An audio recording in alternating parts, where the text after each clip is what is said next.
17 महीने में जिस तरीके से मनीष सिसोदिया जेल में रहे हैं, वो 17 महीनों की बात उन्होंने कही और बकायदा ये भी स्कूल के बच्चों का भी जिक्र उन्होंने किया कि स्कूल के बच्चों का प्यास, तमाम जो उनका समर्थन है वो उनके साथ था और यही वजह है कि मनीष सिसोदिया इतने दिन जेल में रहे और 17 महीने का वक्त उन्होंने जेल में काटा है। अतुल, जिस तरीके की बातें उन्होंने कही और खास तौर पर यह नारा भी वो दे गए कि जेल के ताले टूटेंगे, अरविंद केजरीवाल छूटेंगे। अरविंद केजरीवाल कब छूटेंगे ये तो नहीं पता, लेकिन मनीष सिसोदिया निकला है, वो आवाज उन्होंने तिहाड़ जेल तक भी पहुंचा दी। बिल्कुल, देखिए मनीष सिसोदिया 17 महीने बाद जेल से बाहर आए हैं और कहीं ना कहीं वो दर्द वो देखने को मिला जब वो कार्यकर्ताओं को संबोधित कर रहे थे।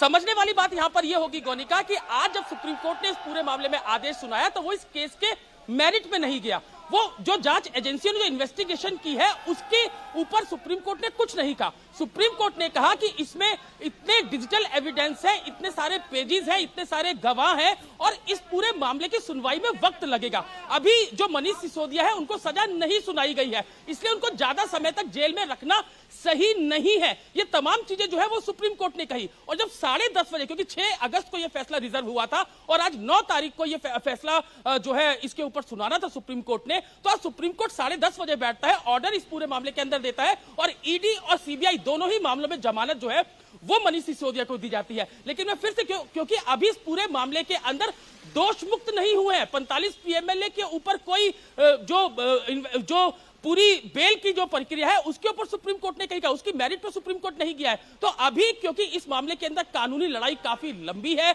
जो ईडी के पास एविडेंस है, सीबीआई के पास एविडेंस है, क्योंकि सीबीआई और ईडी ने बाद में भी जब बेल मिल गई तो उसके बाद भी सुप्रीम कोर्ट के अंदर यह कहा कि वो सीएम ऑफिस है वहां ना जाए, जिसको भी सुप्रीम कोर्ट ने ठुकरा दिया। तो मनीष सिसोदिया कहीं भी जा सकते हैं, कहीं आ सकते हैं। 10:30 बजे आज कोर्ट ने ऑर्डर सुनाना शुरू किया था, 11 बजे से पहले यह ऑर्डर आ चुका था कि ईडी और सीबीआई बिल्कुल अतुल, लेकिन हर सोमवार उनको जाके हाजिरी भी लगानी पड़ेगी, पासपोर्ट सरेंडर करना पड़ेगा और कोर्ट ने लेकिन ये भी बड़ी बातें कही हैं कि जहां पर सबूत टैंपरिंग की बात की जा रही थी कि वो किसी भी तरीके से सबूत को टेम्पर कर देंगे, वो कोर्ट ने बात नहीं मानी है कि सबूत टैंपर नहीं कर सकते हैं, रूट से जुड़े हुए नेता है, ऐसे में जो ट्रिपल टेस्ट है वो उन पर अप्लाई नहीं होता है। भास्कर, अरविंद केजरीवाल के घर वो सीधा पहुंचेंगे और क्योंकि जिस तरीके से हमने देखा था संजय सिंह भी सीधा पहुंचे थे अरविंद केजरीवाल के घर पर, उनके परिवार से जाकर मुलाकात की थी, तो एक तरीके से कहीं मोराल बूस्ट हो गया है इस वक्त पार्टी का। अरविंद केजरीवाल के सिर्फ बाहर निकलने का इंतजार है, पार्टी के नंबर 2 नेता तो बाहर आ ही गए।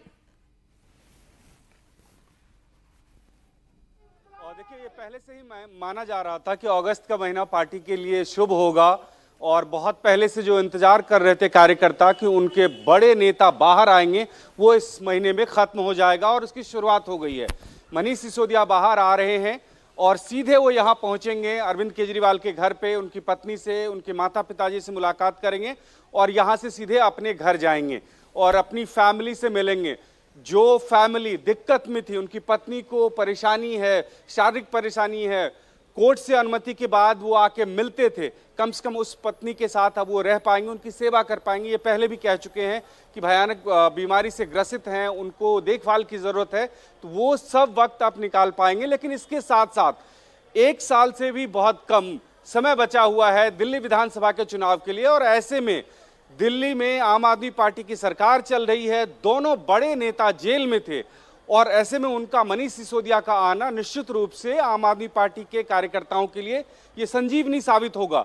ये जरूर है कि मनीष सिसोदिया जेल से बाहर आते ही तुरंत सरकार का हिस्सा नहीं बन जाएंगे, तुरंत मंत्री नहीं बन जाएंगे, उसके लिए एक प्रोसेस फॉलो होगा। अरविंद केजरीवाल जब बाहर आएंगे उसके बाद वही उनको मंत्री बना सकते हैं फिर से, तब तक सिर्फ वो विधायक हैं, लेकिन पार्टी में नंबर 2 हैं वो। और आज पार्टी को जरूरत है बड़े नेतृत्व की, आज पार्टी को जरूरत है कि पिछले 2 सालों से जो कार्यकर्ता संघर्ष कर रहे थे उसको चरम पे पहुंचाना है, उस संघर्ष को उत्कर्ष पे ले जाना है और उसका प्रतिफल चुनाव नतीजे के रूप में आए। बिल्कुल, चुनाव तो सामने है ही, लेकिन उसके साथ साथ सरकार भी चलानी है, क्योंकि कुछ दिन पहले कोर्ट ने भी यह सवाल उठाया था कि बैठक तक नहीं हो रही है, मंत्रियों की बैठक नहीं हो रही है, जब बैठक नहीं होगी कैबिनेट की तो आखिर सरकार कैसे चलेगी। लेकिन अब मनीष सिसोदिया का क्या रोल होगा, मनीष सिसोदिया का अब सच में उप मुख्यमंत्री दोबारा बन जाएंगे, वो सारा प्रोसीजर क्या होगा वो भी समझेंगे। अभय पराशर भी हमारे साथ मनीष सिसोदिया के घर से जुड़े हुए हैं और कुमार सोनू भी हमारे साथ तिहाड़ जेल से जुड़े हुए हैं।